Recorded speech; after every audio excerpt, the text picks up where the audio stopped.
Haleluya, puji Tuhan. Salam sejahtera bagi kita semua. Bertemu kembali dalam Renungan 79 dan mari terus mengalami pertumbuhan iman. Resilient, tangguh dalam Tuhan. Puji Tuhan, untuk renungan pada hari ini saya beri judul adalah Bangkit dan Dipulihkan. Kita sama-sama akan belajar dari salah satu kitab, yaitu kitab Imamat, pasal yang ke-26, ayat yang ke-40 sampai yang ke-42. Saya akan bacakan untuk kita semua. Demikianlah bunyi firman Tuhan. Tetapi bila mereka mengakui kesalahan mereka dan kesalahan nenek moyang mereka dalam hal berubah setia yang dilakukan mereka terhadap aku dan mengakui juga bahwa hidup mereka bertentangan dengan daku, aku pun bertindak melawan mereka dan membawa mereka ke negeri musuh mereka. Atau bila kemudian hati mereka yang tidak bersunat itu telah tunduk dan mereka telah membayar pulih kesalahan mereka, maka aku akan mengingat perjanjianku dengan Yakub, juga perjanjian dengan Ishak, dan perjanjianku dengan Abraham pun akan kuingat, dan negeri itu akan kuingat juga. Amin. Kita akan sama-sama belajar menggunakan metode OIA. Yang pertama adalah observasi. Yang menjadi latar belakang dari ayat ini adalah pasal 26 ini, itu menceritakan bagaimana ada dua hal besar, yaitu yang pertama adalah berkat bagi ketaatan. Ketika bangsa Israel itu taat kepada firman Tuhan, taat kepada Allah, maka bangsanya akan disertai, bangsanya akan dilindungi oleh Tuhan, bahkan berkat-berkat pun akan diberikan kepada mereka. Tetapi jika mereka itu menolak adanya Tuhan, menolak perintah Tuhan, bahkan melawan Tuhan, bahkan mengikuti bangsa-bangsa yang lain, cara hidup bangsa-bangsa yang lain, maka akan ada hukuman bagi mereka atas apa yang mereka lakukan, dosa yang mereka lakukan. Namun di tengah-tengah itu semua ada hal yang paling indah, yaitu ketika ada hukuman bagi ketidaktaatan, hukuman bagi bangsa Israel yang berdosa, yang melawan Tuhan, ada pemulihan yang Tuhan janjikan.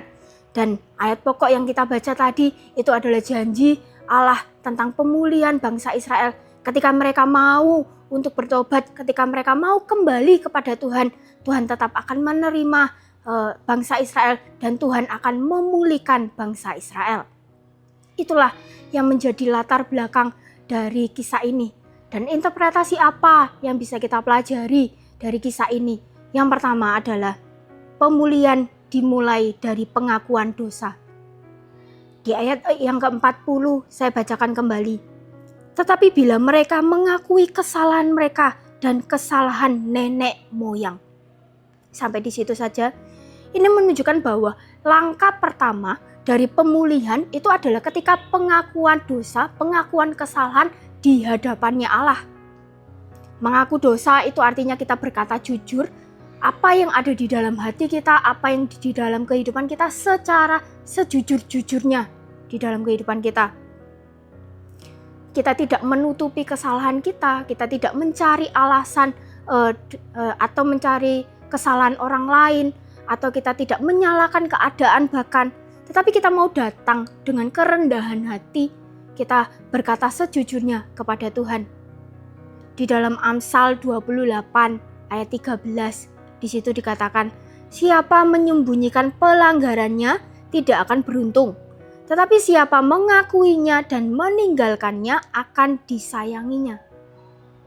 Ayat ini menunjukkan bagaimana dua sikap manusia terhadap dosa, yaitu yang pertama adalah ada orang yang menyembunyikan dosa. Menyembunyikan dosa ini berarti artinya mencoba untuk menutupi dosanya, mencari kesalahan orang lain, atau mencari alasan-alasan atau menganggap bahwa dosanya itu adalah hal yang biasa, sudah biasa. Dan orang yang berpikir seperti ini itu tidak akan mengalami pemulihan dari Allah. Dan sikap yang kedua dari manusia yang terhadap dosa adalah mengaku dan meninggalkan dosa. Dan sikap seperti inilah yang akan menerima belas kasihan Tuhan, yang akan mengalami pemulihan dari Tuhan. Dalam 1 Yohanes 1 ayat 9 dikatakan, jika kita mengaku dosa kita, maka ia adalah setia dan adil sehingga Ia akan mengampuni segala dosa kita dan menyucikan kita dari segala kejahatan. Ayat ini jelas menunjukkan bahwa ketika kita mengaku dosa kita, bukan kita semakin menjauh dari Tuhan, tetapi semakin terbuka pintu pemulihan bagi kita. Maka dari itu di Imamat 26 ayat yang ke-40, di situ Tuhan itu menekankan untuk bangsa Israel untuk segera kembali bertobat, segera kembali mengakui kesalahannya di hadapan Tuhan, dan mereka akan menerima pemulihan dari Tuhan. Ini menunjukkan bahwa pemulihan itu dimulai dari hati yang sungguh-sungguh mau bertobat dan kembali kepada Tuhan. Pemulihan itu bukan dimulai dari perubahan akan keadaan, tetapi bagaimana perubahan hati yang mau datang kepada Tuhan dengan kerendahan hati. Yang kedua adalah Tuhan memulihkan berdasarkan perjanjiannya. Di Imamat 26 ayat yang ke-42 dikatakan, "Maka aku akan mengingat perjanjianku dengan Yakub, juga perjanjian dengan Iskak, dan perjanjianku dengan Abraham pun akan kuingat, dan negeri itu akan kuingat juga." Kalimat ini menunjukkan bahwa ketika Israel itu bertobat, ketika Israel itu meminta ampun berbalik kepada Tuhan, Tuhan itu tidak melihat dosanya. Tetapi Tuhan itu mengingat perjanjiannya dengan nenek moyang mereka. Perjanjian yang dimaksud di sini adalah ketika perjanjian Tuhan dengan Abraham, Ishak, dan Yakub tentang bangsa Israel itu akan menjadi umat Allah. Artinya dasar dari pemulihannya Allah tentang bangsa Israel ini adalah bukan karena mereka layak, bukan karena bangsa Israel ini layak, tetapi karena Allah adalah Allah yang setia, Allah yang selalu mengingat perjanjiannya kepada nenek moyangnya. Manusia itu bisa berubah, manusia itu bisa gagal untuk menepati setiap janjinya, tetapi Allah kita adalah Allah yang setia, Allah yang selalu menepati setiap janjinya. Dan dalam perjanjian baru pun hal ini digenapi, kebenaran ini digenapi melalui Tuhan Yesus Kristus. Ketika pengorbanan Tuhan Yesus, kita dibenarkan di hadapannya Allah. Kita bisa baca di 2 Korintus 5 ayat 21, di situ dikatakan, "Dia yang tidak mengenal dosa telah dibuatnya menjadi dosa karena kita, supaya di dalam Dia kita dibenarkan oleh Allah." Artinya apa, Bapak Ibu? Yesuslah yang menanggung setiap dosa kita. Supaya kita apa? Supaya kita dibenarkan di hadapannya Allah. Karena itu Rasul Paulus berkata di dalam Efesus 6 ayat 14 bagian B, dikatakan berbaju sirahlah keadilan. Atau dalam terjemahan yang lain, yaitu terjemahan sederhana Indonesia, dikatakan, "Percayalah bahwa kamu sudah dibenarkan oleh Allah karena Kristus." Dengan keyakinan itu ibarat mengenakan baju besi yang akan melindungimu dari serangan musuh. Artinya baju zirah yang kita kenakan itu adalah tentang status kita di hadapannya Allah. Kita sudah dibenarkan oleh karena pengorbanan Tuhan Yesus di atas kayu salib. Kita yang dulunya berdosa, kita harusnya dihukum karena dosa kita harusnya meninggal mati karena dosa kita. Tetapi karena Tuhan sudah membenarkan kita lewat pengorbanan Tuhan Yesus, kita dibenarkan di hadapan Allah. Kita mengalami pemulihan Allah. Kita tidak lagi harus dihukum dalam maut, tetapi kita hidup kembali karena pemulihannya Allah. Dan ketika kita mengenakan baju zirah itu, ketika iblis datang untuk menyerang kita, mengatakan bahwa kita tidak layak, bahkan kamu itu terlalu berdosa, dosamu tidak bisa diampuni, percuma kamu kembali kepada Tuhan karena dosamu terlalu besar. Tetapi karena kita sudah memakai baju zirah keadilan, kita sudah memakai kebenarannya Allah, kita sudah diampuni, kita bisa menolak, kita bisa tetap berdiri teguh karena kita memiliki keyakinan kita sudah dipulihkan, kita sudah diampuni dari dosa-dosa kita, bahkan kita sudah dibenarkan oleh Allah. Aplikasi apa yang bisa kita terapkan dalam kehidupan kita? Yang pertama, belajar jujur dan bertobat di hadapan Tuhan. Firman Tuhan mengajarkan kita bahwa pemulihan itu dimulai dari kejujuran kita di hadapannya Tuhan.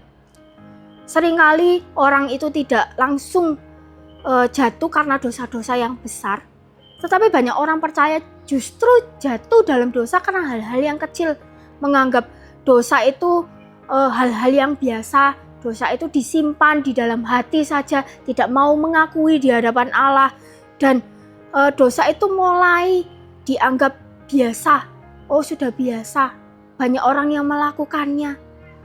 Padahal dosa yang tidak dibereskan itu akan perlahan-lahan membuat hati kita itu semakin jauh dari Tuhan. Karena Tuhan mengajarkan kepada bangsa Israel untuk mereka mengakui dosa mereka di hadapan Tuhan, akhirnya mereka mendapat pemulihan dari Tuhan. Begitu juga dalam kehidupan kita. Ketika kita mengakui dosa kita di hadapan Tuhan dengan sejujur-jujurnya, dengan sebenar-benarnya, kita pun akan mengalami pemulihan dari Tuhan. Kita datang kepada Tuhan dengan kerendahan hati, kita mengakui setiap dosa kita, dan kita akan terima pemulihan dari Tuhan. Yang kedua, hidup dalam identitas orang yang sudah dibenarkan. Bapak, Ibu, Saudara, seringkali setelah seseorang itu bertobat, pergumulan itu yang muncul itu bukan berarti kita dosa baru apa yang akan terjadi, tetapi kebanyakan itu bagaimana tuduhan-tuduhan itu terus-menerus ada di dalam kehidupan kita. Iblis itu seringkali menuduh kita atau berkata, kamu tidak layak melayani Tuhan, atau kamu tidak pantas lagi untuk datang kepada Tuhan. Kalau seseorang itu percaya terhadap tuduhan-tuduhan itu, percaya apa yang dikatakan iblis, ia akan mulai menjauh dari Tuhan. Ia akan merasa saya sudah kotor di hadapannya Tuhan, atau saya tidak layak di hadapan Tuhan. Padahal firman Tuhan itu sudah mengajarkan kita untuk kita mengenakan baju sirah keadilan.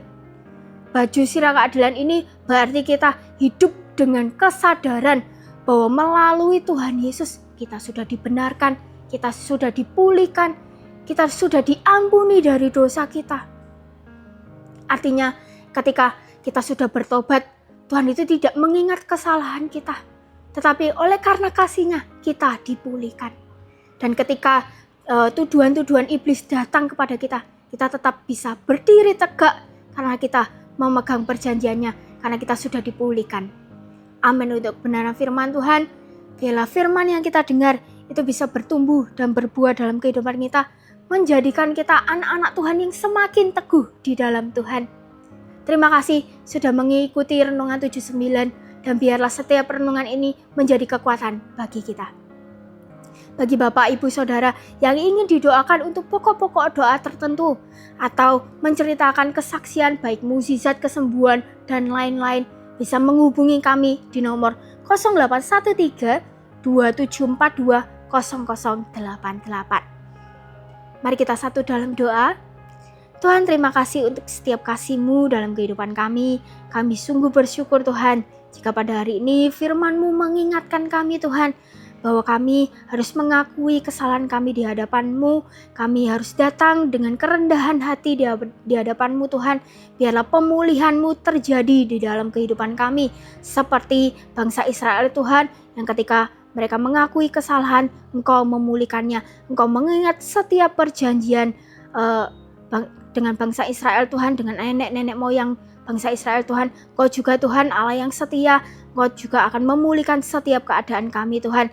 Kami juga bersyukur Tuhan untuk setiap kasih-Mu dalam kehidupan kami. Engkau telah mengutus anak-Mu yang tunggal ya Tuhan, yaitu ya Tuhan Yesus Kristus, telah mati di atas kayu salib untuk menebus setiap dosa kami Tuhan. Artinya kami sudah memiliki kebenaran bahwa dosa kami telah diampuni Tuhan. Dan ketika tuduhan-tuduhan iblis itu datang kepada kami bisa berdiri teguh Tuhan, untuk kami melawannya Tuhan, karena kami memiliki kebenaran-Mu Tuhan. Terima kasih Tuhan, terima kasih Bapa. Padamu ada sumber hayat, di dalam terang-Mu keluarga besar GPDI El Shaddai Magelang melihat terang. Lanjutkanlah kasih setia-Mu bagi keluarga besar GPDI El Shaddai Magelang yang mengenal Engkau dan keadilan-Mu. bagi kami keluarga besar GPDI Alsada Magelang yang tulus hati.